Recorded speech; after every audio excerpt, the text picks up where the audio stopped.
बॉलीवुड के दिग्गज एक्टर और हीमैन धर्मेंद्र अब इस दुनिया में नहीं है।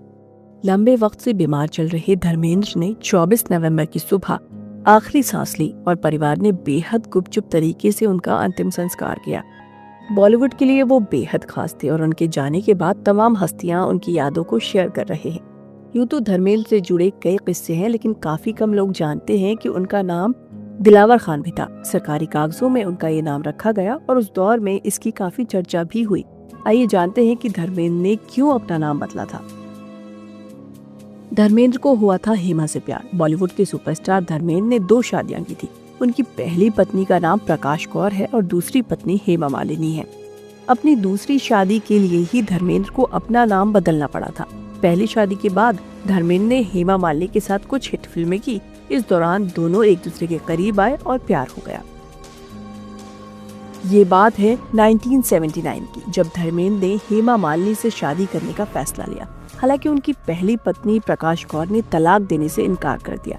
ऐसे में धर्मेंद्र और हेमा के सामने बड़ी चुनौती खड़ी हो गई और सवाल था कि आखिर कैसे शादी करें, क्योंकि हिंदू मैरिज एक्ट के अनुसार पहली पत्नी को तलाक दिए बिना दूसरी शादी नहीं की जा सकती।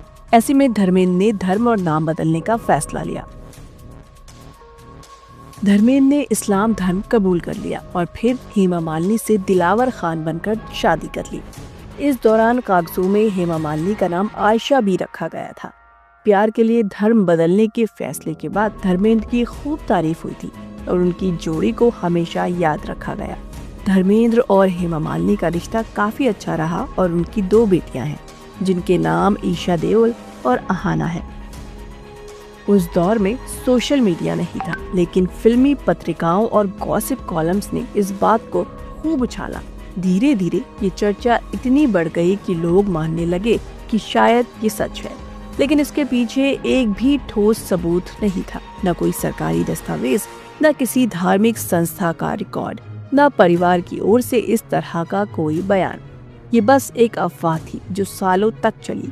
कई साल बाद जब उनसे इस आरोप पर सामने से सवाल किया गया तो धर्मेंद्र ने बिना किसी झिझक के एक साफ सुथरा जवाब दिया कि ये आरोप गलत है। मैं ऐसा इंसान नहीं हूँ जो किसी फायदे के लिए अपना धर्म बदल ले।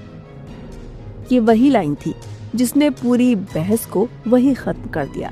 धर्मेंद्र का तरीका शांत था, लेकिन बात इतनी सीधी थी कि आगे कुछ कहने की गुंजाइश ही नहीं बची।